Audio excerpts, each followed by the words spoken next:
hindi naman kailangan mangyari. At saka bakit sa'yo naging mabuti ka lang naman.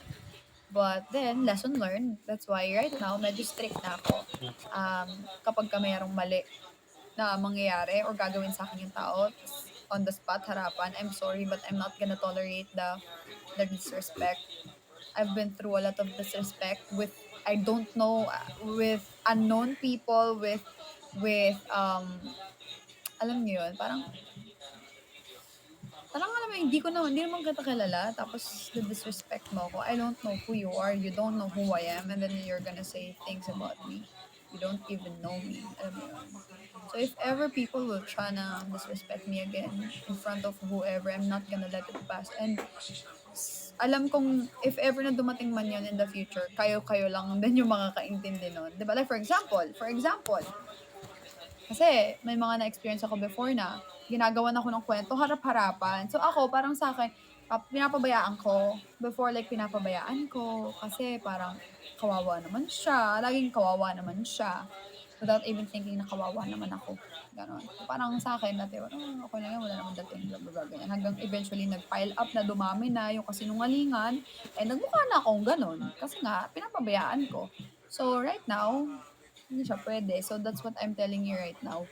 If a lot of people are ruining your name, doing some dirty things to you or whatever, don't let it pass. I mean, don't go down sa level nila, but at least pakita mo na you cannot mess with me. Not anymore. I mean, yun naman yung attitude na pinakita ko even before, pero mabait pa ako nun. Mabait pa pala yun. Naging mabait pa ako. So, this time, I'm not gonna be a bad bee, but I'm not gonna let other people to disrespect me in front of whoever, in front of my supporters, in front of my girlfriend, in front of my whoever. So, let's be kind to each other. Ganun lang yun. Pero if you're gonna disrespect me, I'm not gonna tolerate you. Real talkin na kita agad-agad. O kaya, sabihin ko, di ba, out loud. So, hindi.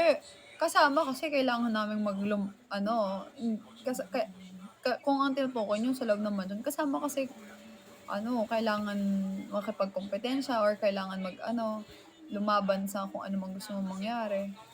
Pero ang 100% na masasabi ko, wala akong ginamit na tao para magkaroon ng supporters. Wala akong ginamit na tao para magkaroon ng mga taong magmamahal sa akin. Nagpakatotoo lang ako. Sa pagiging pagpapakatotoo nga, doon nga ako inayawan ng iba eh. Diba? Gusto ko sa nila yung mga plastic tsaka mga scripted.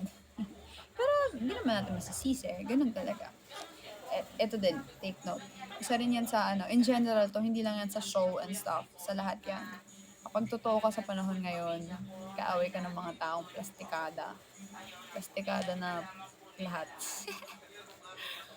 Or plastikada in general to So if totoo ka ngayon, asahan mo lagi kang sa tama. Maraming tao ang ayaw ng tama eh. Kasi gusto nila yung kasinungalingan, gusto nila yung scripted, gusto nila yung deny-denian, gusto nila yung bait-baitan, ganon. So if ever people will hate you because you are being true, you know yourself na mabait ka. You know yourself na tama yung ginagawa mo. You don't have to worry. Hindi mo kailangan sila i-impress, hindi mo kailangan sila papaniwalain sa'yo as long as you're being honest, as long as you're being kind, as long as you're being you. Hindi ka nag-imitate ng ibang tao, hindi ka nagkokopya ng ibang tao, hindi ka nananapak ng ibang tao. Alam mo na hindi ka nananapak kahit sabihin pa nila, tinatapakan mo si ganito, ginaganyan mo, pero alam mo sa sarili mong wala, hindi. Don't be bothered. No, don't, because sometimes people just want you to react. Especially if people cannot talk with you, pag hindi ka na nila kayang kausapin, ikaw na yung pag-uusapan. Because they cannot talk with you anymore. They cannot talk to you anymore. O, hindi ako si Mia Khalifa. So, di ba? Basta alam mo kung sino ka, ano ka, stand your ground, huwag kang magpapatibag, continue what you're doing. Kasi sabi nga nila, if people are talking things about you, or if people are teaming up against you, they're looking up to you. Kasi diba? Nagtutulungan sila para mapahila ka pababa. Di ba? That's so funny. So, those things, kailangan mo i-consider na, or maybe you're doing something wrong. But, if you're doing something wrong, people with a good heart and a good mindset will always correct you. Iko-correct ka. Kasi kung sila, may ginagawa kang mali at imbes na i-correct ka, ipinag-uusapan at sinisira ka, mas malala sila. 'Di ba? Kasi ibig sabihin, wala silang pakialam sa'yo. Especially if they are calling themselves friends, family, or kung ano man. Kasi, kung may nagagawa ka palang masama, tapos hindi ka aware, tapos sila yung aware, tapos imbes na i-correct ka, tulungan ka, gabayan ka, ipinag-usapan ka, sinisiraan ka, at inaaway ka, they're not your friends. They're your enemy. Kaya, ganun. But, ayun nga, going back dun sa trauma again, natatawa ako kasi may one time nag-post ako about parang bumabalik na naman yung trauma ko, ganyan. Tapos parang may nag-comment ng mga papansin na parang, ikaw pa talaga nagka-trauma ha? The audacity to question my traumas. You don't even know what I have been through. Diba? Maybe you're one of the people who put me to that trauma, be. Diba? Parang, the heck, magkaganon-ganon ka eh, wala ka namang alam. Wala naman karamihan sa inyo alam sa mga totoong nangyari. Meron nga mga onte, pero hindi naman yun pa. Diba? So, the audacity. Kaya, huwag kayong maniniwala sa lahat ng mga nakikita niyo sa social media unless parang meron talaga silang binibuild na relationship and saksi talaga kayo. Because most of the people, especially yung mga nag nagtatry na gusto magka-attract ng mga supporters or fans, they're not real. They're not being real to you, to themselves, because they just want clout. They just want what money. All of us need money, right?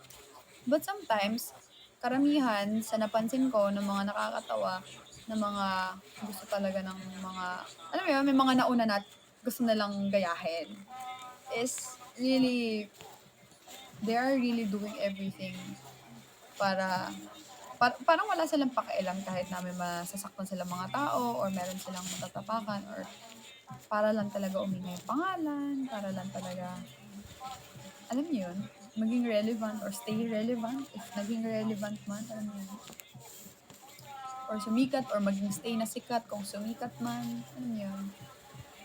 It's just funny na you really do everything to keep what you think will make you happy, alam mo yun. Well, hindi naman para ano yun, 'di ba? Kasi may kanya-kanya naman talagang strategy. May napanood na akong content na content creators kami. Eh kung yun yung strategy nila to get the clout and blah blah blah ganyan. It's just sad na marami talagang tao yung nafo-fall sa ganong idea. Tapos at the end of the day, nasasaktan kasi na-fall sila sa akala nila totoo, tapos hindi naman pala.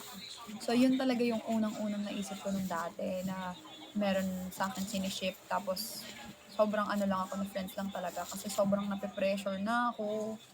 Hindi nila alam na sobra na akong nausos, na ano na ako, tapos parang naiisip ko na mag-out na ba ako, parang na-force na akong i-out, parang na ano na yung pagkatao ko. Marami pa akong experiences, alam mo yun, parang na ano na ako na, alam mo yung feeling ka, nung may nababasa ako na sinasabi na, parang wala kang karapatan na i-out ako or kahit sinong kaibigan or ganyan-ganyan, walang karapatan na i-out, ganyan.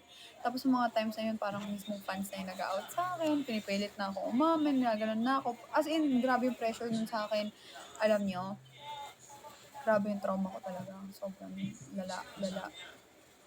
Lalo na kada season, iba-ibang trauma. Solid. Yung mga pipilitin kang mag-out, parang ako, shucks, hindi ako ready, parang ganyan, kailangan ko bang gawin yung ganun. Pero still, hindi ko naman yung in-out dahil sa napilitan ako nung kay Cleon eh. Pero mga panahon na hindi talaga ako ready. Sobra, grabe.